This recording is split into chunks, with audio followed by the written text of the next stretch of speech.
qaar ka mid ah gudiyada nabadgelyada ee xaafadaha magaalada Laascaanood ayaa kulan ay saaka yeesheen ka hadlay si adkeynta nabadgelyada iyo xoojinteeda kadib markii ay soo baxday in xaaladda nabadgelyo dhinacyada deegaamada Laascaanood haatan isbedel ka muuqdo taasi oo ay shacabku anfariir iyo naxdin ka qaadeen kooxo iyagu la sheegay habeenkii inay saqda dhexe soo mirtaan isla markaana ay wajigooda soo daboolaan dadkan oo aan la aqoonsan cidda ay yihiin iyo meelaha ay ka yimaadeen ayaa waxay keentay in gebi ahaanba ay magaalada xaafadaha dadyagu ku dhaqani ay cabsi weyn ka qaadaan in dadkaasi ay galabtaan dad aan iyagu waxba galafan kusoo wadaduub oo arrimaha nabadgelyada deegaanka Laascaanood tan iyo intii ay doorashada ka dhacday Jamhuuriyadda Soomaaliland ayaa xaaladeeda nabadgelyo waxa ka muuqata inay kooxahan soo ifbaxeen maalmihii doorashada arrimahaas ayaa waxa ka hadlay gudiyada nabadgelyada ee magaalada sidii loo xoojin lahaa isla markaana looga hortagi lahaa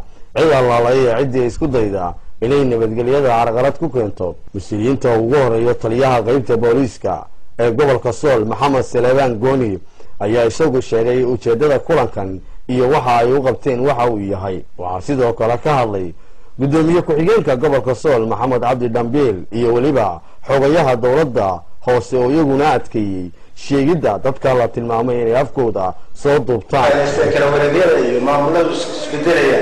horta aad looga faa'iideystaa maalmaha waxa la sheegay habeenada dhaweyd oo ku yiraahdo maalinimada ugu yiraahdo habeen ugu yiraahdo halka cid madaxa duuban baa maraysa hala wardadka madaxa duuban ay sheegaysaa kule soo sheega ugu yiraahdo maxay ahayd si hore qaba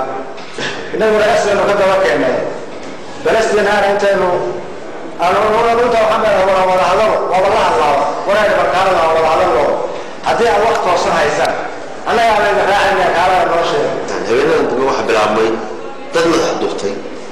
وريدي وبلد الوصول صعطة تذكر ملح الضوبان يودين كور تجي الأورادين يعني ديناميكيين من بيعلو كيو من ملح الدكتور ولا كان يروح وصل من بدرة هل كهبل لو تروح له بدرة من وين وضع وين وحدين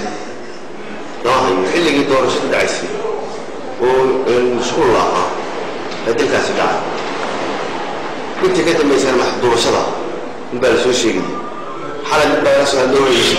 ولما نحد ما يهنا نفط الموقع وعن البريس قبل حيدا وكم مريض والله واحد تابي ما وانا كم مريض يا حد يمدينك شو كم بعمل ما يبدو وين بالنسوار من البيوان قتله وعن فيلنا مسألة صعبة ومن الحدوية عبد الغني حسن فارح تي في قرن كا مقالة الله صعنود.